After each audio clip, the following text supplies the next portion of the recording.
हमें लगता है इस मार्ग में दैवी शक्ति की जो प्राप्ति हुई उसके पीछे एक ही उद्देश्य था, हमारे परिवार में जो कष्ट था उस कष्ट के प्रति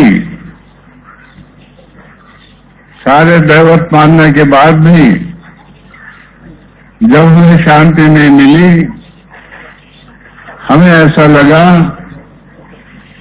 कि इतने दैवत मानने के बाद भी एक साधारण भावना जब इतनी बड़ी हेवी होती है और मनुष्य को जर्जर कराती है और कष्ट देती है, इसलिए संसार में ऐसी कौन शक्ति है, यही देखने के इच्छुक थे। और वैसा भगवान ने योग दिया और उस योग से एक व्यक्ति आया और उसने मंत्र दिया और उस मंत्र से हमने साधना की। लेकिन साधने के पीछे एक ही उद्देश्य था, भगवान तेरे शरण में मर चुके,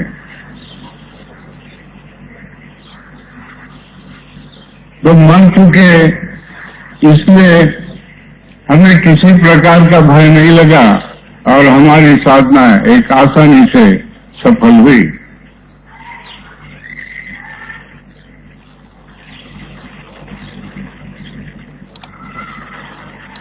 तो उस समय सीता अकेले हनुमान जी की सेवा की और हनुमान जी ने सारे दैवतों का परिचय दिया। तो उसके बाद में हमने ये देखा कि जो भी लोग भावना लेकर आए वो अपने सारी याद करते और वो अपना नाम बोलते थे कि मैं ये हूं वो हूं। तो हमने कहा ये हनुमान जी इतना आसक्त है, एक शैतान को नहीं भगा सकता।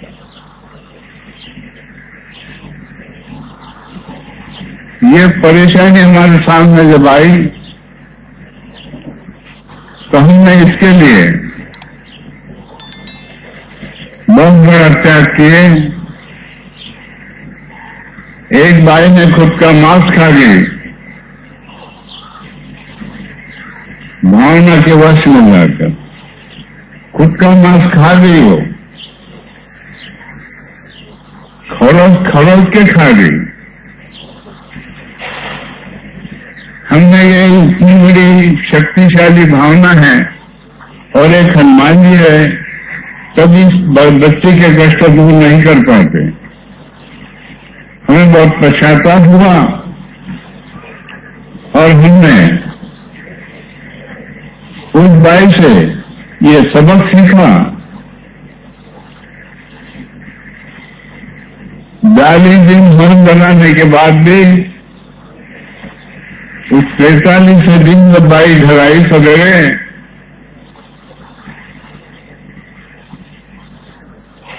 वो घूमने लगी। हमने मंत्र की फूंक मारा, खुली हो गई, फिर गई और फिर आई, फिर गई, फिर आई।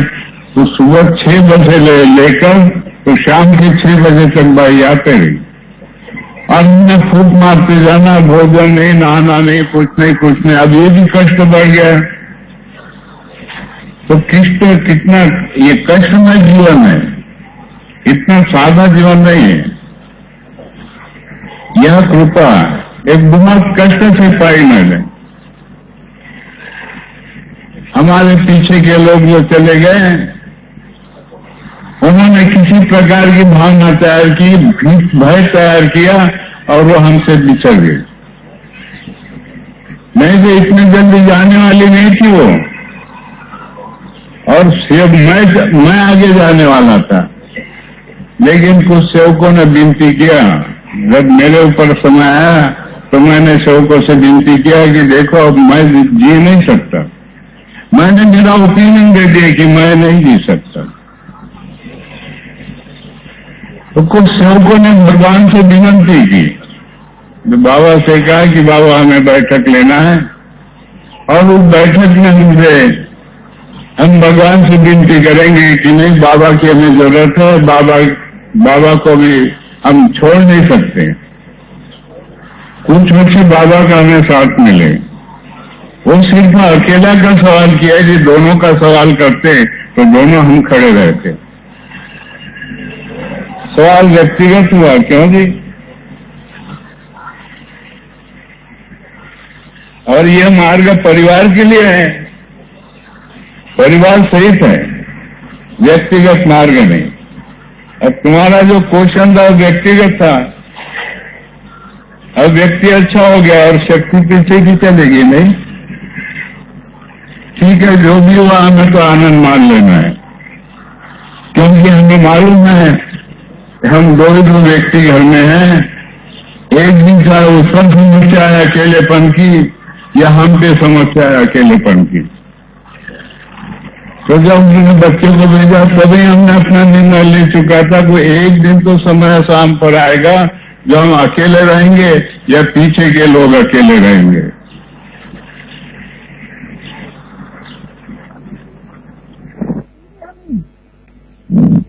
प्राप्त की, उससे बहुत सारा सबक हमने सीखा और औरों का कष्ट दूर करने का जो हमने त्याग किया, उस त्याग से हमने औरों को शांति पुराई। तो यदि दैवी शक्ति हमारे पास नहीं होती तो हम औरों को शांति नहीं पुरा पाते, लेकिन दैवी शक्ति साथ में है। जैसे कि अभी क्वेश्चन खड़ा हो गया, एक सेवक ने कहा कि आमची आई नाही, काय म्हणतो?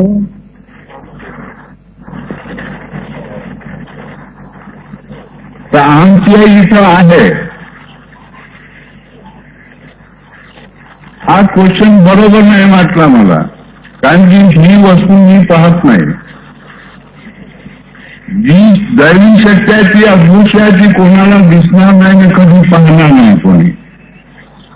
कोणीच पाहणार नाही आणि कोणीच पाहू शकणार नाही आणि मी नाही पाहिली नाही।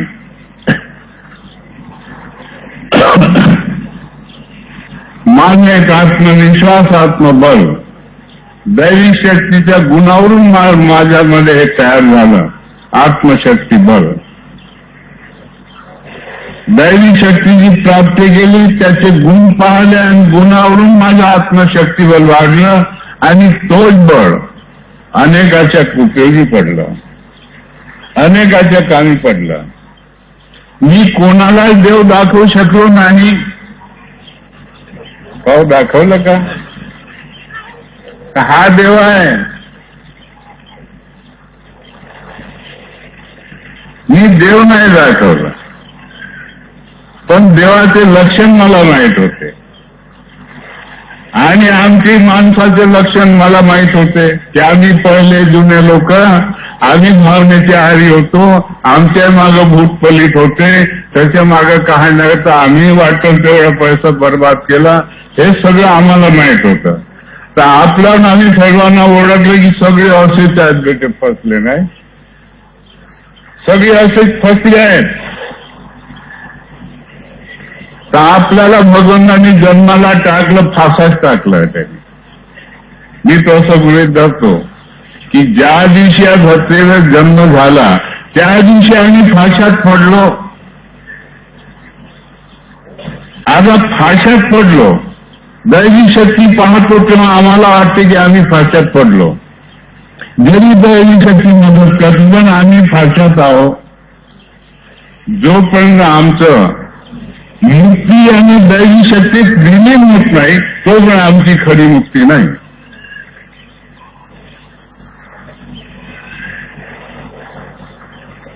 आता हा लक्ष माझा आहे, पण सेवकांचा हा लक्ष नव्हता। आमचा लक्ष पहिले जसा होता की आमच्या मागे शैतान आहे, भूत आहे, अमकाय डमकाय, तसं येणाऱ्याच्याही मागे हाच लक्ष होता नाही। आज येथील त्यांच्याही मागे हाच लक्ष आहे।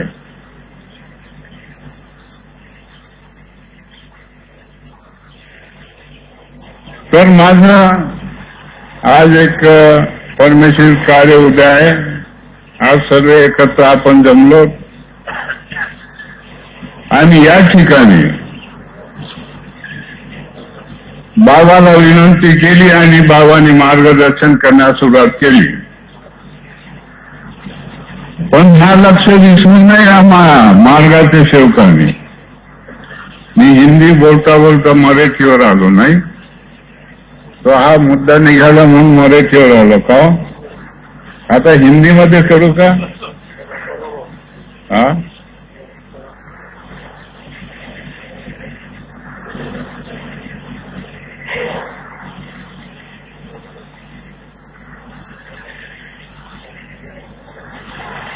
तो हमारा लक्ष्य ऐसा ही था जैसा बाबा ने कहा. हमारा लक्ष्य था, तब औरों का लक्ष्य ऐसा ही था. यदि हमारा लक्ष्य आज भी यदि बदल जाए तो भगवान हमसे बिछड़ जाए. ये न ध्यान में रखें कि भगवान हमारा है. जो करता उसी का है, वो जो करता नहीं उसका नहीं. ये न समझे कि हम बहुत बड़ा उपकार कर रहे हैं. नहीं, उसने इस धरती पर जन्म दिया, उसने बहुत बड़ा उपकार किया जो हम उसका उपकार फेल नहीं पाते. अरे भाग्य है कि हमें नारी जीवन मिला. ये हमारे भाग्य नर नारी जीवन मिला इस देश में. ये भाग्यवान लोग हैं. आज अपने कर्तव्य से अपनी स्वयं की मुक्ति करा सकते हैं. ये सब में शक्ति है और मैं देखता हूं कि सब में शक्ति है. क्योंकि सबको एक दिन तय हुआ है कि जाना है. ये न समझे कि हम अमर खाकर आ गए, हमें जीवित ही रहना है. नहीं, एक आधे को शोकेज में रखे तो नहीं चलेगा.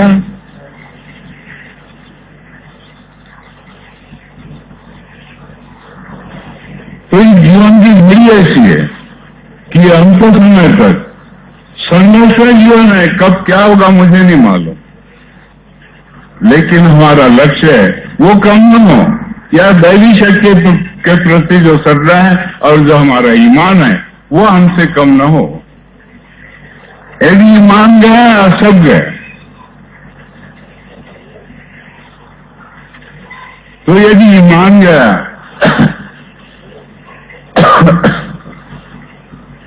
तो मानव जीवन में कोई अर्थ नहीं रहा. ईमान गया, बेईमान बना, शैतान बना औरों को नोचने लगा, खाने लगा. तो ये समस्या हम पर थी, आप पर थी. जब अज्ञान थे और भावनाओं के वश में थे तब हमारे विचार ऐसे ही थे कि हम इसे खत्म कर दें. नहीं, लेकिन आज भगवान है तो हमें नहीं लगता हम किसी का जान ले ले. हमें नहीं लगता. लेकिन कोई कहते हैं कि बाबा हमारा जान ले लो, तो मैं कोई शैतान हूं? क्यों जी? नहीं, मैं व्यक्ति हूं और दैवी शक्ति को सामने रखता हूं और सबको उसका प्रकाश दिया हूं. जब एक प्रकाश मेरा आप लोगों ने देखा इसलिए बाबा के पास में आप लोग आए. तो इस बात को न भूलें. ठीक है, उस समय बाबा ने कहा, तत्व शब्द नियम दिया, उस नियम से चले, हमारे कष्ट दूर हो गए. अब हमारा जीवन लंबा है, इसलिए हम बेईमानी भी के तो कोई हरकत नहीं.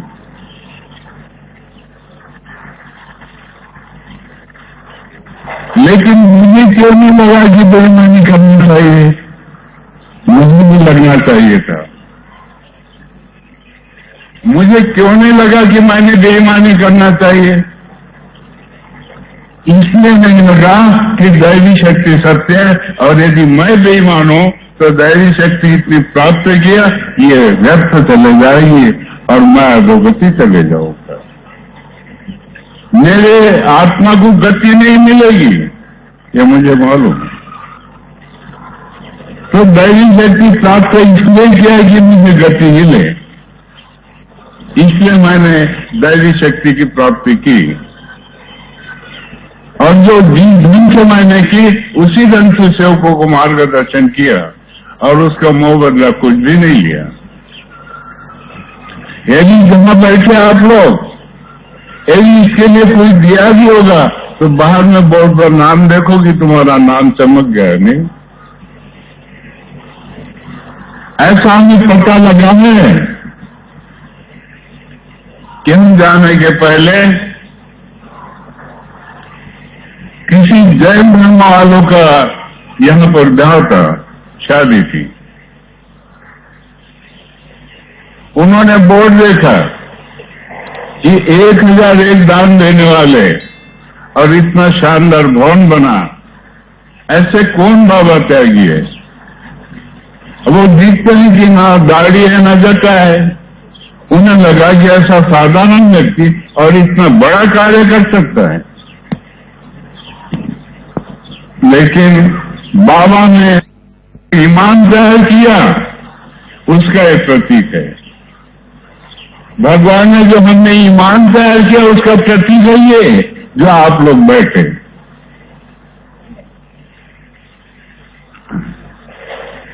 और यही मैंने किया। अब सेवकों को करना क्या है ये आगे बताए। मैंने तो इतना मार्गदर्शन किया क्योंकि भगवान ने उस समय मुझे भी कहा और मुझे सामने कोई खड़ा होकर नहीं कहा, मेरी आत्मा से मुझे कहने लगा। हाँ, उस बात को 43 वर्ष हुई है हो गए तो मैंने कहीं लिख कर नहीं रखा, आत्मा पर लिखा हुआ है। कहाँ ध्येय पर लिखा है। अब सेवकों ने कहाँ लिखा मुझे नहीं मालूम, किसी किताब पर लिख कर रखे क्या कि इस मार्ग में सत्य मर्यादा प्रेम से चलना पड़ता है? क्या हाथ पर लिख कर रखा है? क्या आत्मा पर लिख कर रखा है? कहाँ लिखा है सेवक लोगों ने? बताया मुझे। क्यों नहीं बोल रहे? क्यों सेवक क्यों नहीं बोल रहे हैं? नहीं बोलना तो चाहिए, क्योंकि भगवान ने मुझसे जब कहा सेवक मैं भगवान तू मानव है, मैं जानता हूं मानव है, बेमानव में से तू मानव है। भले तूने मुझे प्राप्त किया, मैं भगवान हूं, मैं मानव पर कदापि विश्वास नहीं करता। ये प्रश्न मेरे दिल में घूमने लगा, बहुत घूमने लगा। भगवान ने मुझे बेईमान कहा, भगवान ने मुझे बेईमान कहा। जब जब दैवी शक्ति है वो मुझे बेईमान कहती तो मेरे को सहारा देने वाला कौन? आप बोलिए कौन? आप लोग दोगे? जब मैं मेरी आत्मा छोड़कर आत्मा निकल जाएगी आप आओगे पकड़ने के लिए? वो नहीं लो ओ कौर बाबू बिल्कुल नहीं। हाँ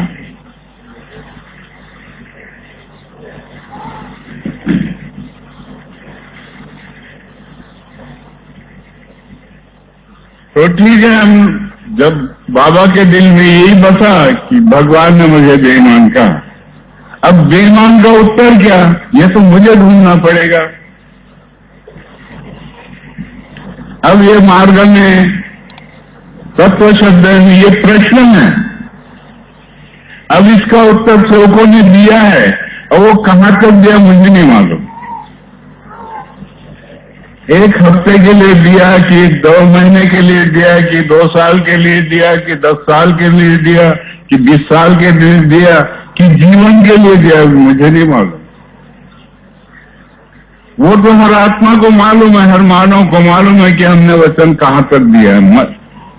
क्योंकि इस मार्ग में वचन देने वालों ने ही कहा कि मरे या जिए भगवत नाम पर, नहीं मर मिल जाऊंगा लेकिन भगवान तुझे दिया वचन वो नहीं तोड़ूंगा। नहीं क्या उत्तर क्या है सेवकों का? ऐसा है क्या कि इससे विरोध है? क्या उत्तर? कोई नहीं बोलते। हाँ, क्यों नहीं बोलते? कोई जवाब तो दे माइक पर। भगवान के सामने जो वचन दिया, बाबा के सामने जो वचन दिया, उसको जीवन भर निभाने का वचन देंगे और उसको निभाने का प्रयत्न करेंगे। तू अकेला ही कह रहा, सब कहाँ कह रहे? सब कह रहे क्या तू अकेला कह रहा? मैं तो कह रहा हूँ। अरे अकेले का कौन मानेगा? इतनी सारी संगठन बाबा के पीछे और अकेला कहेगा नहीं? तो सबकी जिम्मेदारी तू ले रहा। सबकी जिम्मेदारी तो सबको नहीं है। तो जिसकी जिम्मेदारी उसे लेना है, तो सबने एक आवाज में कह रहा है कि हम ईमान ही तैयार करेंगे अपने जीवन भर। कहें सब चीजों में एक साथ में कहना चाहिए बाबा के सामने, हम बाबा को दिया वचन जीवन भर निभाएंगे। अरे मुंह बंद है क्या तुम्हारा?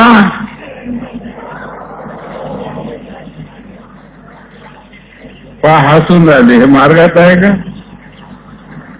हे नाही बोलून राहिले म्हणजे हे हाय वाटत माणसाला कश.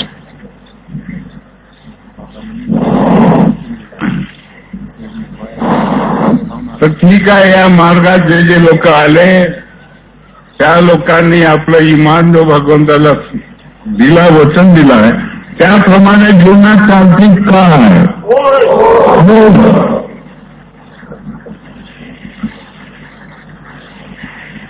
ठीक आहे, या वचनावरच बाबा प्रसन्न आहे. इतकंच बोलून आम्ही 2 शब्द पूर्ण करू. क्योंकि दैवी शक्ति है और ये घूमकर सत्य पर जाने वाला है. क्योंकि सत्य त्रेतायुग द्वापरयुग है, कलयुग हाल में चालू है और ये घूमकर सत्य पर जाएगा, चाहे लाख करे चतुराई. हे मानो आप लाख चतुराई करो, सत्य खड़ा हो गया है.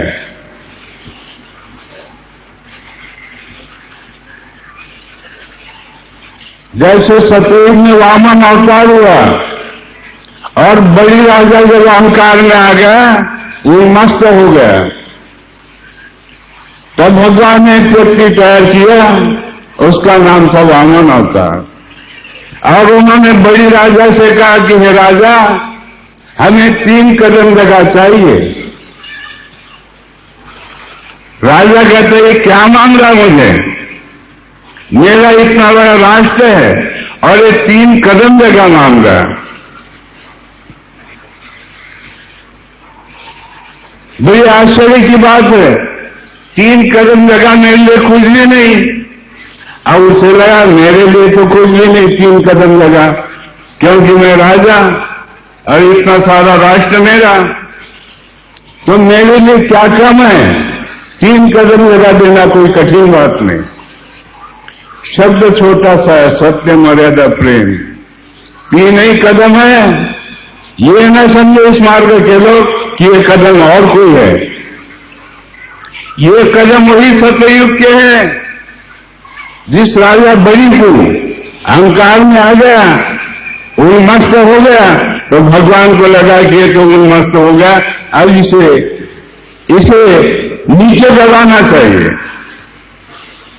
क्योंकि राजा अपने कर्म से दबा. भगवान ने क्या किया? यदि राजा मानवता से व्यवहार करता तो ये समस्या उस पर नहीं आती. क्यों आई? कारण है. क्यों समस्या ही कारण है उसका, और यही कारण है. उन्मस्त हो गया तो 3 ही कदम जगह मांगा. उस युग में वामन अवतार हुआ.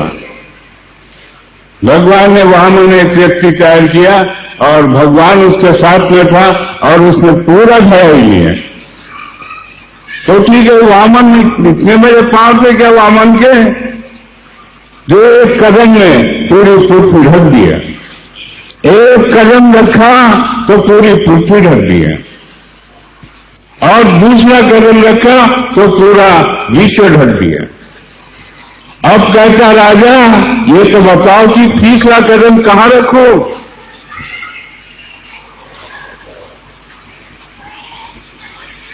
तब राजा ने कहा,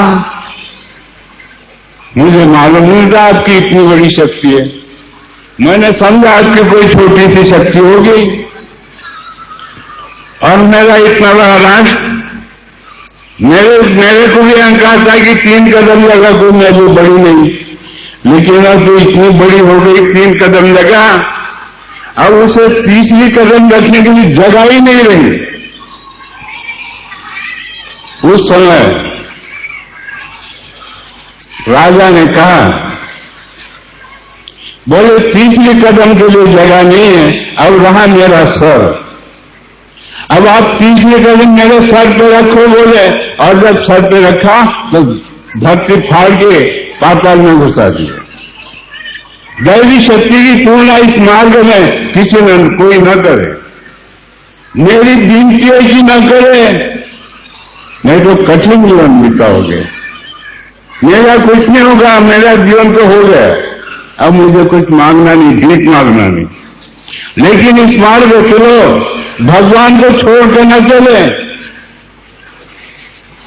जिन जिन लोगों ने अहंकार में है उनका नाश हुआ, इतिहास कहेगा, मैं नहीं कहूंगा, इतिहास कहेगा, मैं नहीं कहूंगा। इतिहास क्या कहता है? तो इस मार्ग में जो है उनका भी इतिहास हुआ है। जब तुम्हें भगवान बहुत सारे मिले तो इस मार्ग में क्यों आए? देख लेना था कोई भगवान और, तो जब जो आए हैं उनके विचारों में शैतानी कृत्य था।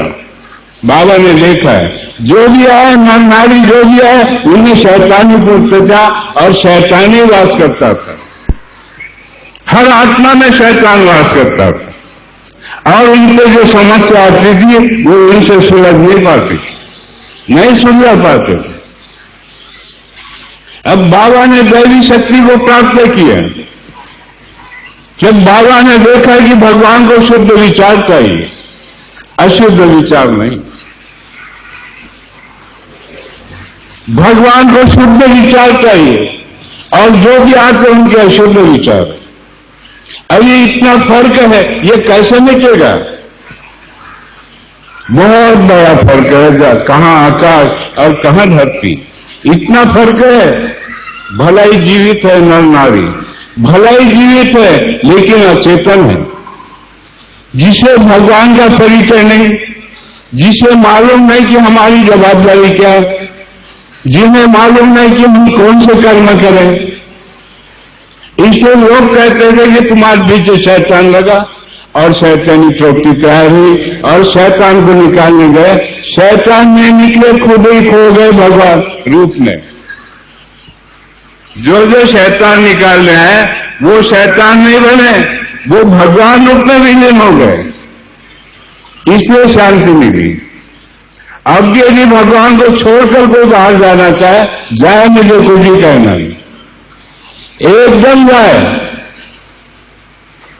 क्योंकि मेरा स्वार्थ नहीं, मेरी निष्काम सेवा और भगवान को मैंने जो ईमान लिया वो ईमान तो मैंने पूरा जाग लिया और जाग गया हूं, और जीवन जब तक जी में जी है तब तक मैं जागते रहूंगा, क्योंकि घड़ी हुई है जब हम भगवान की विनती किए और उसके पहले जो समस्या थी जीवन में वही घड़ी है। ये घड़ी प्यार बनाने में बहुत मन को मारना पड़ेगा, मन को हाथ में रखना पड़ेगा, मन पे तावा रखना पड़ेगा, तब कोई सत्य मर्यादा प्रेम का आश्रय हो पाएगा, अन्यथा नहीं होगा, नहीं होगा। तो हमने प्रेरणा इन्हीं 3 शब्दों में दी है। जिस समय पहले शुरू में जब बाबा ने फोटो दिया तब गंगाराम रंभाल करके था, उसे पहले फोटो दिया। जब भगवान के ऊपर दृष्टि जिसकी होती है, भगवान की दृष्टि उस पर होती है, वो व्यक्ति पर होती है। यदि जिसकी प्रवृत्ति भगवान के प्रति होती है, भगवान की प्रवृत्ति उसके प्रति होती है। ऐसे संबंध है। इन संबंधों को हम तोड़ते अपने कर्मों से। भगवान कोई जिम्मेदार नहीं।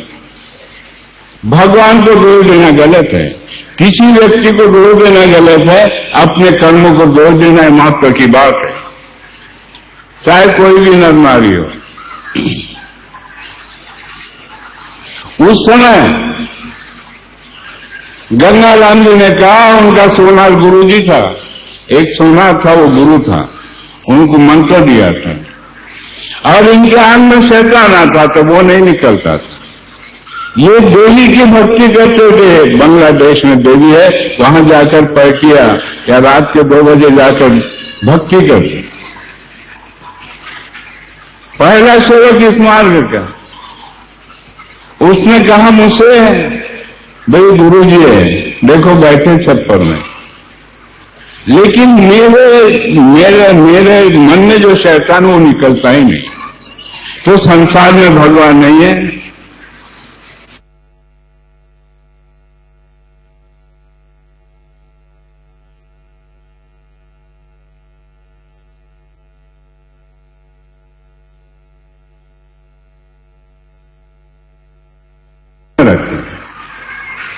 क्योंकि इस मार्ग पर आने के पहले जो अज्ञानता थी, अब इस मार्ग पर आने के बाद वो अज्ञानता नहीं रही। यदि कोई बोलेगा कि हमारी गलतियों में माफ कर दो, माफ नहीं होगा, क्योंकि भगवान है, वो है।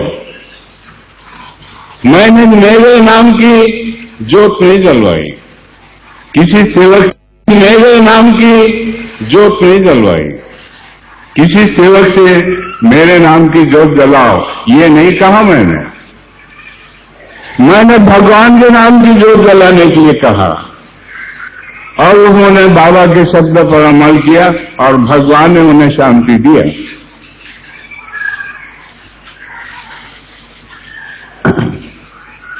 उस समय उन्होंने कहा, चलो बोले हमारे छप्पर में, मेरे आंख में शैतान आता, देखो बोले आप, तू क्या बताएगा? मैंने देखा हूं आत्मा में भगवान। ठीक है, गया, बैठा, सामने जोत जला है, दोनों आंख से पानी टपकने लगा, शरीर की धार चालू हो गई, कुछ नहीं बोल पाया, शरीर की धार।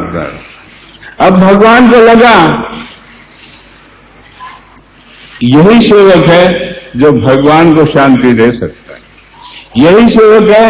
उसके आंख में उसे लगता है कि शैतान है, लेकिन उसे लगता है कि ये मुझे जानता है, भगवान हूं मैं, और ये मूर्ख मुझे शैतान कहता है। तो उसे जब शांति मिली तब आंख से पानी डालने लगा, अगदी शांत। उस दिन से उसके आंख में शैतान नहीं आया। तो शैतान कौन था? वो कौन था? भगवान था। अब ये अनाड़ी दुनिया, बाबा ने त्याग से इनको हाथ में ले लिया, त्याग से लिया, इसलिए इस मार्ग के सेवक अनर्थ न करें, क्योंकि बात तो भगवान से होगी। हम आगे कर नहीं, हम कब तक किसी के जीवन में साथ देंगे? कोई किसी को साथ नहीं देगा।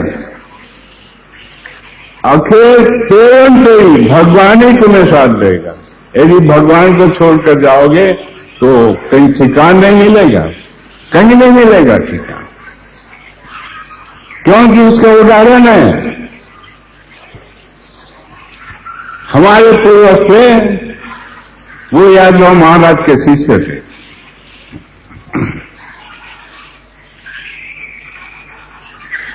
जब यादव महाराज मुक्त हो गए, उस समय 6 महीने वहीं पर गिरे हुए थे। उन्होंने सोचा मैं गुरु, मैं यादव महाराज, मैं गुरु। 6 महीने हो गए तब भी मुझे मुक्ति नहीं।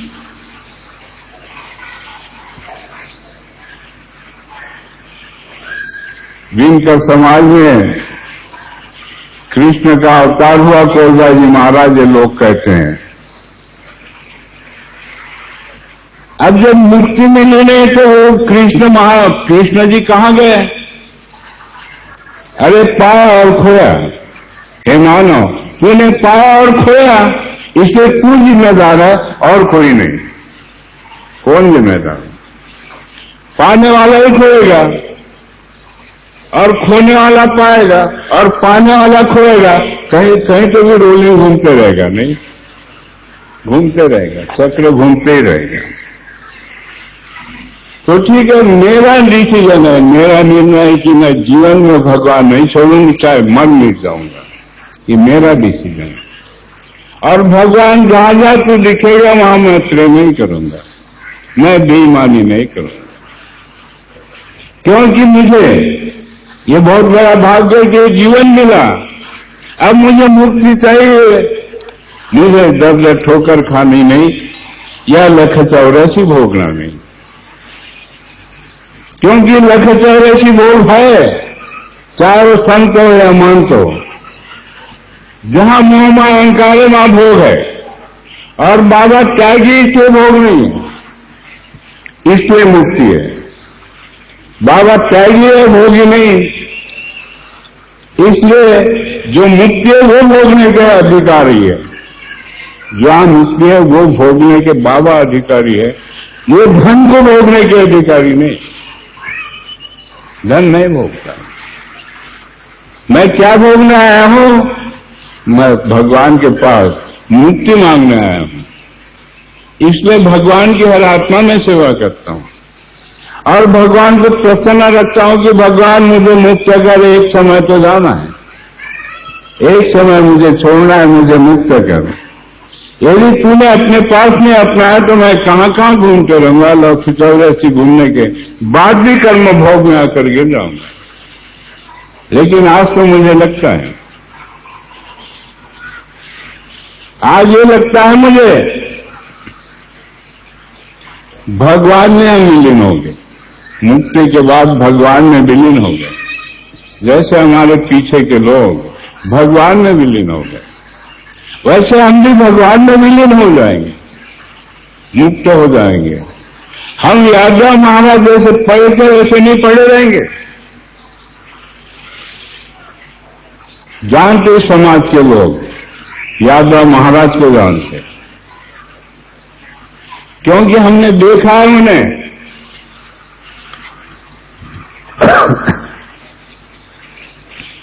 तो वहां पर जब मुक्त हुए नहीं और पड़े थे 6 महीने से, तब किसी ने उनका एक सामर्थ्य था, इसलिए किसी ने कहा उनसे कि महाराज कब तक पड़े रहोगे, ऐसी मुक्ति नहीं मिलेगी। अरे गुरु महाराज मुक्ति नहीं मिलेगी, कितनी बड़ी सोचने की बात है आप लोगों के लिए। समझो कि बाबा क्या कह रहे हैं। जानते ही समाज के लोग कि यादव महाराज कौन थे।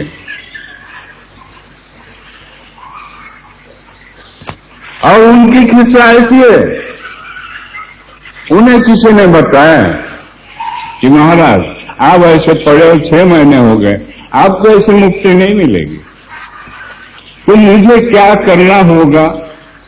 गुरु महाराज कहते, किसी से कहते कि मुझे क्या करना होगा। बोले नागपुर में 3 किले बाबा जमदेव जी है और वो सही त्यागी है, उनके दर्शन करोगे तो मुक्त हो जाओगे। किसी ने कहा उनके दर्शन से मुक्त हो जाओगे, किसी ने उनसे कहा। इसलिए हमारे भाभी के ख्वाब में आए ख्वाब। अब वो उसे पहचानती थी, मैं भी जानता था। यादव महाराज समाज के बहुत बड़े व्यक्ति हो गए, लेकिन घटना देखो तो इस मार्ग के लोगों को बहुत बड़ा समझने की मौका है कि इस मार्ग के लोग समझे। मेरा उद्देश्य और कुछ नहीं, समझेगा वही मिलेगा।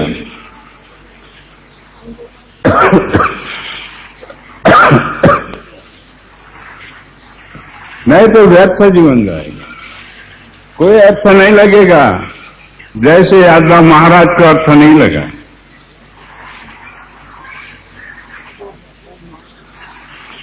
ये भगवान ने जो घटना हमारे सामने लाई है वो कुछ सिखाने के लिए लाई। समय के अनुसार हम मार्गदर्शन करते हैं। तो यादव महाराज हमारे भाभी के ख्वाब में आए और वो कहने लगे,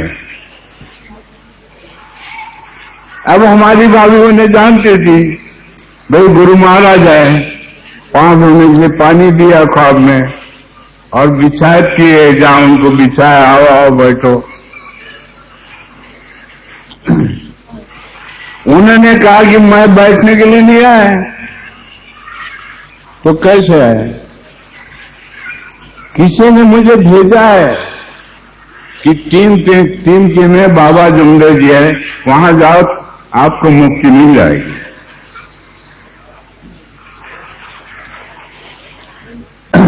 तो बोले, आपके परिवार में ऐसा कौन व्यक्ति है जो बहुत बड़ा त्यागी है? तो बोले, है हमारा देवर है। बोले, वो सही त्यागी है? बोले, हाँ, एक ही भगवान को मानते और त्यागी है। बोले, तो उन्हीं का नाम बताया। बोले कि वही मुझे मुक्त कर सकते हैं। कौन कहता है? यादव महाराज। जरा गरीबदास इसका गीत बनाओ, आप इसका गीत बनाओ। यादव महाराज को किसने मुक्ति दिया? और यदि कोई शिष्य में शक्ति है तो जाओ भगवान से पूछे, कहना उनके शिष्यों में यदि शक्ति है तो भगवान से जाकर पूछे।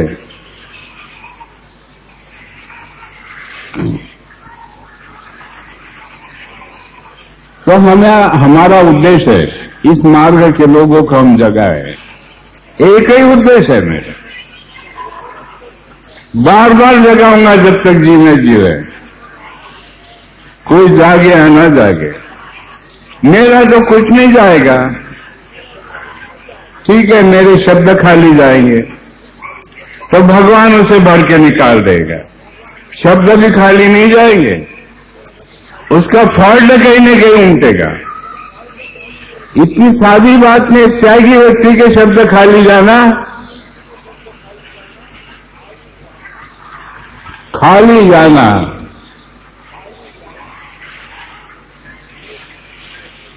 इस देश में नवनाथ में जालंधरनाथ महाराज हो गए।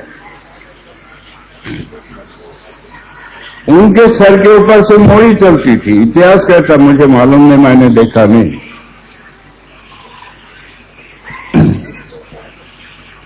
सर के ऊपर चलती, इसलिए राजा गोपीचंद की मां ने देखा कि बहुत बड़े त्यागी है जिनके सर के ऊपर एक लकड़ी की मोड़ी चलती है। सर के ऊपर नहीं, सर के ऊपर से चलती है। तो बाबा के सर के ऊपर क्या चलता है? नहीं, क्या चलता है? क्या देखा है आप लोगों ने? शैतान चलता है कि भगवान? नहीं, आप लोगों ने क्या देखा है? क्या चलता है मेरे सर के ऊपर? और भगवान ही मैं चलाता हूं। क्या चलाता हूं मैं? भगवान को ही चलाता हूं। मेरे सर के ऊपर से चलता है, भगवान ही चलता है। और जब भी मेरे सामने सेवक बैठे, मैं भगवान को ही चलाता हूं, मैं औरों को नहीं चलाता। एक दृष्टांत देता हूं, लेकिन चलाता हूं भगवान को। और वो जब तक जी में जी तो वो चलते रहेगा मेरे साथ। अब आप लोगों के साथ में चलता है या नहीं मुझे नहीं मालूम, आप बताओ ना, चलता है या नहीं? देखो, आवाज नहीं निकालते। कैसा कहूं मैं पाल बाबू? मैं कैसे कहूं कि इनके साथ में चलता है वो?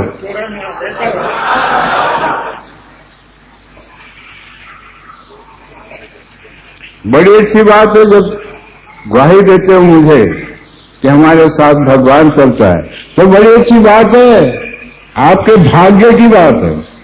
इतनी छोटी बात नहीं है, मैं जानता हूं इस बात को। जब भगवान को प्राप्ति किया तो मजाक नहीं किया किसी गरीब की, मजाक नहीं किया। लेकिन अब आए लोग मजाक करने इस मार्ग पे, मजाक नहीं करना है। मानो बाबा की मजाक नहीं करना। बाबा बहुत बड़े त्यागी है और भगवान के साथ में लेकर चलने वाले हैं और मानवता को अच्छी राय बताने वाले बाबा है। बाबा की मजाक नहीं करना, चाहे कोई भी सेवक हो।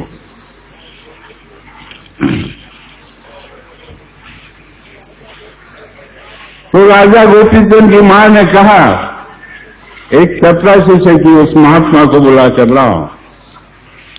उन्होंने राजमहल में बुलाया उस महात्मा को। उनका नाम था जालंधरनाथ महाराज। उन्हें बुलाया उन्होंने और उनके शरण गई और कहने लगी कि महात्मा जी, मुझे आप गुरु मंत्र दो। उन्होंने वहां मुक्काम किया, उसे गुरु मंत्र दिया। तो प्रथा थी कान में मंत्र देने की नहीं। आप लोगों ने देखा ही होगा कि गुरु महाराज आए, वो पर्दा लगाए कान में मंत्र देते थे, नहीं। और मैंने किसी के कान में मंत्र नहीं दिया। मेरा तो भगवान ओपन है, नहीं, कोई भी पकड़ लो, नहीं, ऐसा ओपन है। तो उस समय उन्होंने मंत्र दिया।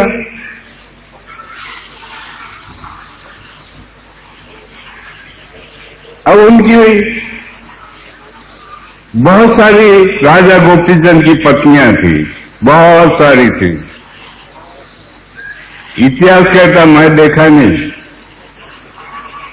लेकिन सुना हूं, इतिहास में लिखा है, मैंने सुना हूं और इसलिए आपके सामने वो गा रहा हूं। उस समय किसी बाई ने राजा गोपीचंद को कहा कि तुम्हारी मां ऐसी और वैसी। ये तो नॉर्मल भाषा इस देश की, कोई नई भाषा नहीं, बहुत पुरानी भाषा नहीं। ऐसी और वैसी कहने की बहुत पुरानी भाषा है, लेकिन शायद अब इस मार्ग पर बदल गए लोग, ये भाषा नहीं कहते।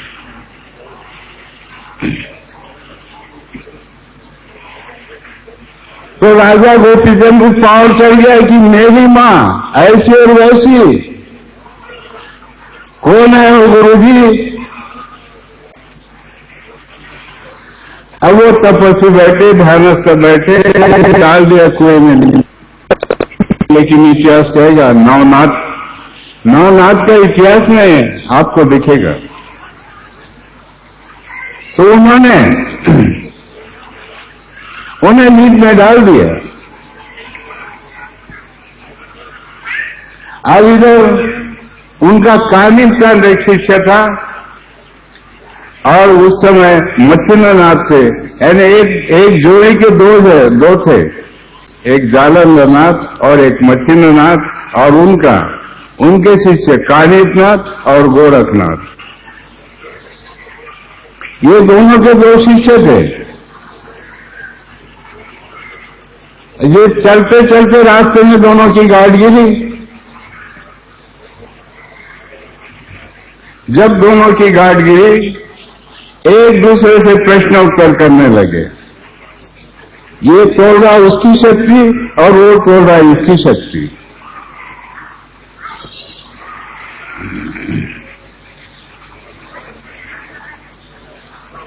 मच्छिंद्रनाथ ने, गोरखनाथ ने कहा, आपका नाम क्या है? बोले कानिपनाथ है। आप किसके शिष्य हो?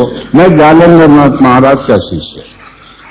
आप कौन हो? बोले मैं गोरखनाथ हूं। आप किसके शिष्य हो?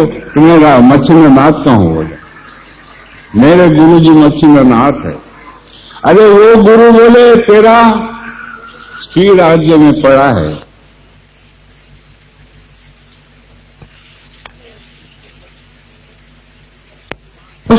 उसको परिचय दिया कि तेरा गुरु वहां सड़ रहा। क्या कहता है? तेरा गुरु वहां सड़ रहा श्री राज्य में। अब उस पर गाली हुई, उसने सुन लिया, फिर उसने इसके गुरु की निकाला। एक दूसरे के गुरु की निकालना छोटी बात है, नहीं? लेकिन शिष्यों में शक्ति थी कि उन्होंने अपने गुरु को छुड़ाया। उनमें शक्ति। उस समय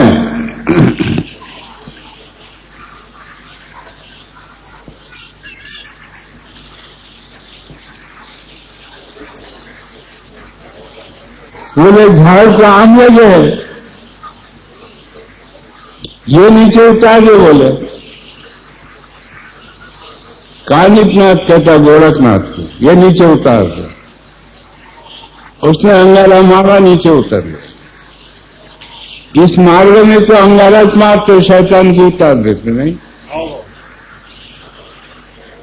अब उस मार्ग से और इस मार्ग से फर्क क्या है? सांप का जहर उतार देते नहीं। क्या उतारते? सांप का जहर उतारते। अभी कल ही एक परिवार आया था तारसा से, उस भाई को यहां सांप ने काटा, 7 बार उसे ये आई, डांट आई जिसे कहते हैं, और सेवकों ने तीरथ दिया और गुरुजी ने भगवान से विनती की कि अब डांट बंद करो, अब नहीं डांट आने को ना बाबा, और तीरथ दिया, वो डांट बंद हो गई। तो भगवान सेवक की मानता है नहीं, लेकिन सेवक की बाई नहीं मानती हो। ये इतिहास है, पारिवारिक इतिहास है। नहीं हो सकता है सब में कम ज्यादा होगा, कम होगा, कहीं ज्यादा होगा, हर परिवार में है मुझे लगता है। एक तो दूसरे है ही है, ये सभी में मैं हूं नहीं, लेकिन बाबा में वो है, मैं नहीं वो, और सब में मैं। तो मैं ये नष्ट होने वाली, मैं ये नाश पाने वाली वस्तु, और वो है, इसलिए मुझे शुद्धिकरण है और मैं मानवता से कर्म करूंगा।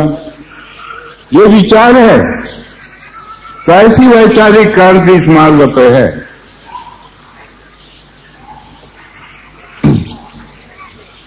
तो आम गिरा दिया, और दूसरे शिष्य ने, उन्होंने कहा ठीक है, आपने सवाल किया, मैंने गिरा दिया, अब लगा भी दो, तुम लगा दो, आम को ऊपर चढ़ा दो।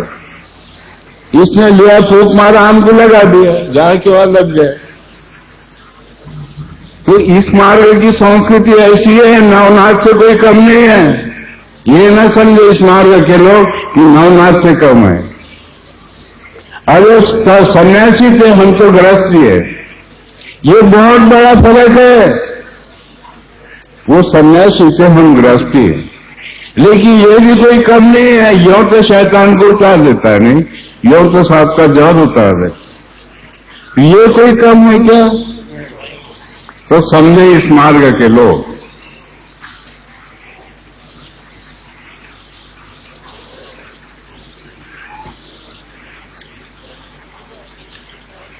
हो गया, दोनों के सवाल पूरे हो गए। वो गया अपने गुरु को ढूंढने, ये गया अपने गुरु को ढूंढने। और राजा गोपीचंद के दरबार में गया और इसने कहा, अब अपने ध्यान में भलता ही पावर है कर्मचारी को, क्यों? गुरु के प्रति भलता ही पावर है। ये भी देखा है, तो इतिहास कहता है इसके प्रायश्चित क्या। मैं नहीं कहता इतिहास, मैं इसलिए सामने रखता हूं कि देख ले नवनाथ, शास्त्र देख ले, और फिर बाबा से बात करे।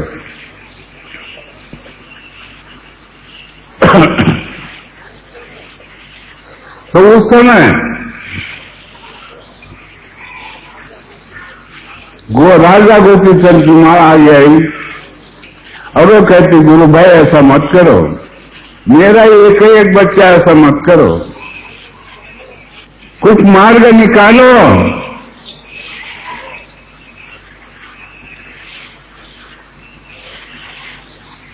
कानिपनाथ से कहने लगी,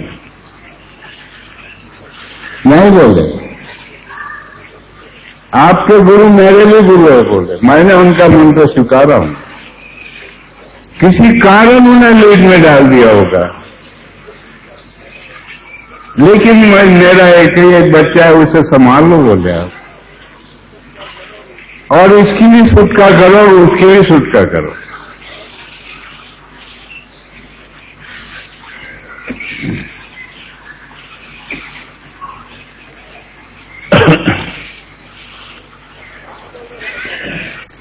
कहाँ बोले राजा गोपीचंद?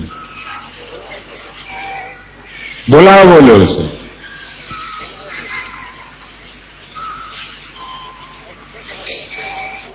अष्ट धातु के 8 पुतले करवाओ बोले।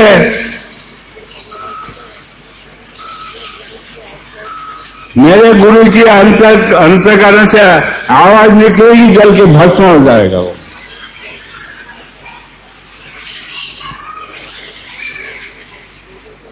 अब वो गुरु बड़े तेजस्वी थे, मैं बहुत शांत हूं, क्योंकि बाबा हो एक साधारण मानव हूं, मैं बहुत बड़ा तपस्वी नहीं और बहुत बड़ा जटाधारी नहीं, और खूब अपने आप को महात्मा नहीं समझता, लेकिन मर के भगवान को अधिकार दिया हूं, वो उसका निर्णय वो लेगा, मैं नहीं लूंगा, भगवान निर्णय लेगा।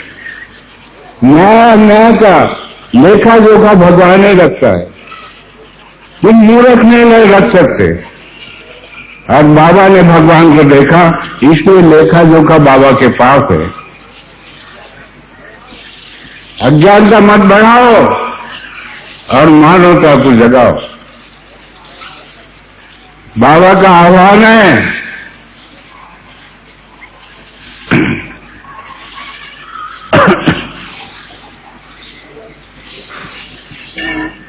तो राजा गोपीचंद ने कानिपनाथ के कहने पर सारी तैयारी करवाई। जहां लीड में गिरे थे गुरुजी, एक कुआं था और कुएं में लीड पड़ी थी घोड़े की, और वहां उसे डाल दिए थे।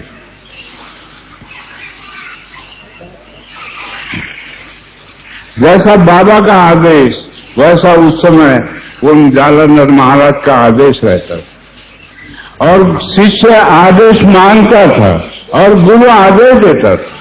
शिष्य आदेश मानता था और गुरु आदेश देता था।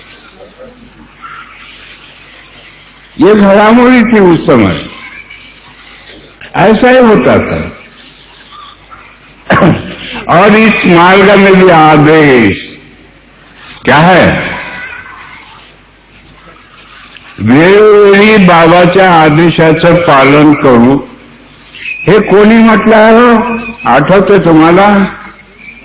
सेवकांना आठवते का? हे कोणी म्हटलं आहे? सेवकांनी म्हटलं आहे का? वेळोवेळी आदेशाचे पालन करू असं म्हटलं आहे का? जेवण करून आले, खूप भूक लागली का? अरे खूपच भूक लागली आहे ना का? आणून द्या ना काही असेल तर.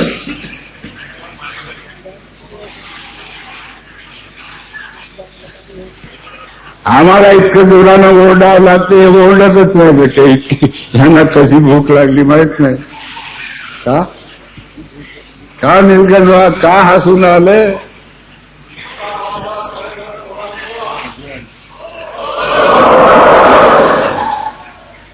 आता येऊन गेला पोटात.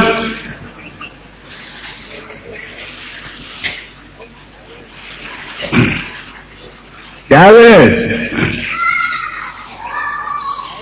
कानिपनाथ म्हणते राजा गोपीचंद कि राजा,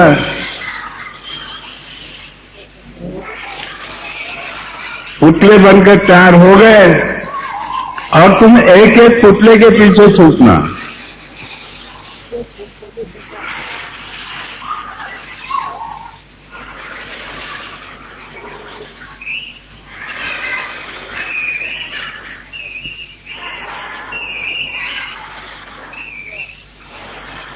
उन्होंने समझा दिया और बाद में उन्होंने कहा, गुरुजी आपका कानिपनाथ हाजिर है, आपका आदेश चाहता हूं, मैं आपका आदेश चाहता हूं।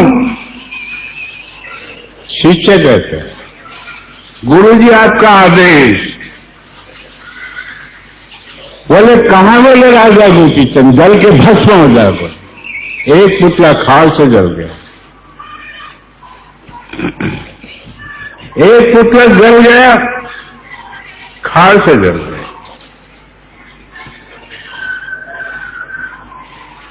ऐसे करके 8 ही पुतले जल गए। और 9वें समय जब कानिपनाथ ने कहा कि गुरुजी आपका कानिपनाथ आपको बुला रहे हैं, गुरुजी आदेश। बोले राजा गोपीचंद जीवित है? तो बोले हाँ जीवित है।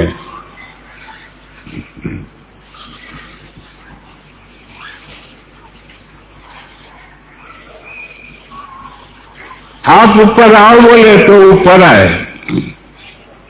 ऊपर आने के बाद ने आदेश किया कि राजा गोपीचंद जोगी बन जाओ, भीख मांग कर रहा हूं अब।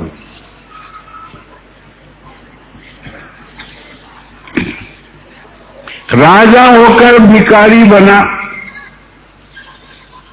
किसके आदेश पर? गुरु का आदेश। और इस मार्ग में भगवान है और सेवक है, बाबा का आदेश है। आप कौन सा आदेश मानना चाहते हो?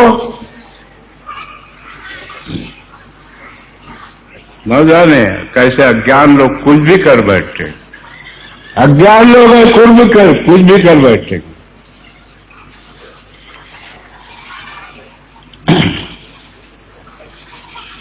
लेकिन सेवक ही सेवक को छुड़ाता है, नहीं? हमने देखा है, सेवक ही सेवक को छुड़ाता है। ये मैंने देखा हूं। सेवक उसको लेकर आता और बाबा से विनती करता है, बाबा इसकी गलती हो गई, अब इसे माफ कर दो। बाबा माफ करते और सेवक छुड़ा लेता उसे, नहीं?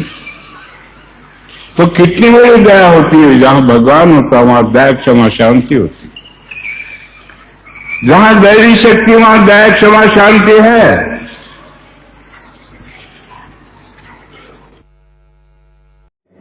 नमस्कार. या व्हिडिओला लाईक, कमेंट्स व शेअर नक्की करा. आपल्या या यूट्यूब चॅनलला सबस्क्राईब नक्की करा. नमस्कार.